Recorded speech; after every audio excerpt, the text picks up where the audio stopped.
Hi, Lisa here.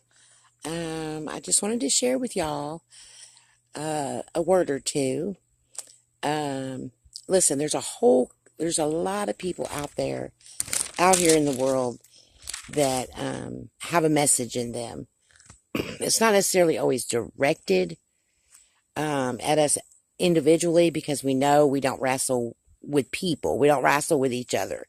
It's the spirit that's in the air that is doing the either getting along or combating. I'd like to look here and just had a word that I wanted to share.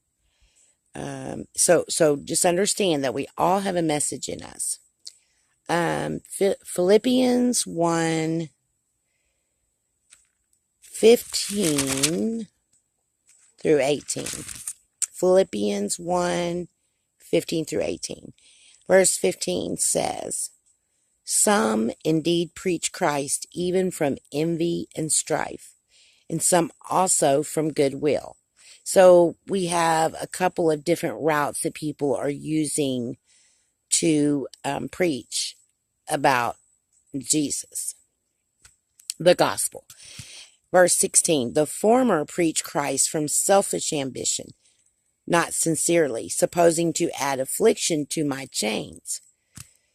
When somebody necessarily doesn't agree with me, they'll preach a gospel from a selfish, oh, well, just what it says. Preach Christ even from envy and strife. They won't even know what nerves them about me, but that the what's coming from them when they're compatible, not when we're getting along and we're in harmony and it's peaceful.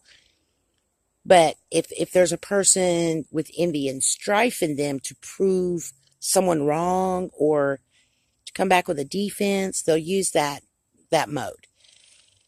Verse 16, "The former preach Christ from selfish ambition, not sincerely, supposing to add affliction." They're not doing it sincerely.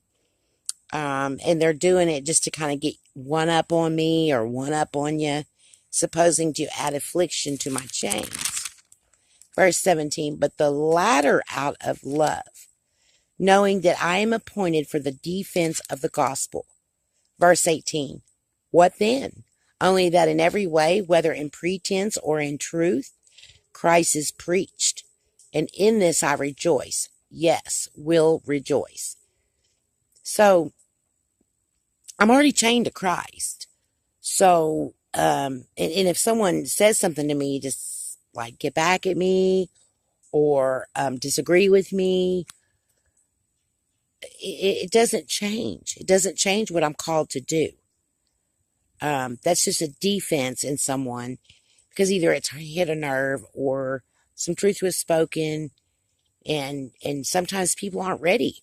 They're not even ready. They don't even know that they need to change because they're hurting from something.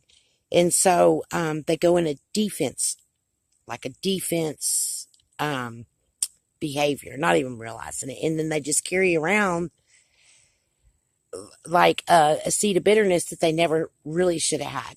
That's why it's always important, guys.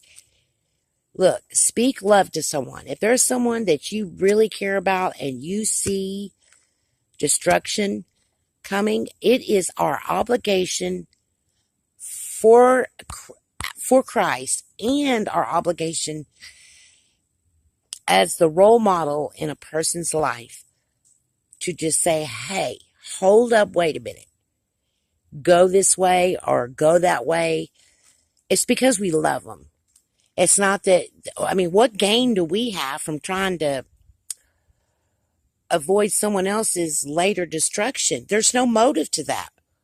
I don't want them to not go there because I want to go for sure. I don't want to do that. I'm saying, hey, listen, I've been there. It's not a good place. So anyway, sometimes my intentions are good because I love someone and that I overstep the boundary or I may say something. Listen, let's love one another and try to learn to agree to disagree when we're not seeing eye to eye. But I just want to share that with y'all. It's a beautiful day. It is kind of hot. You guys have a super day. Much love to all.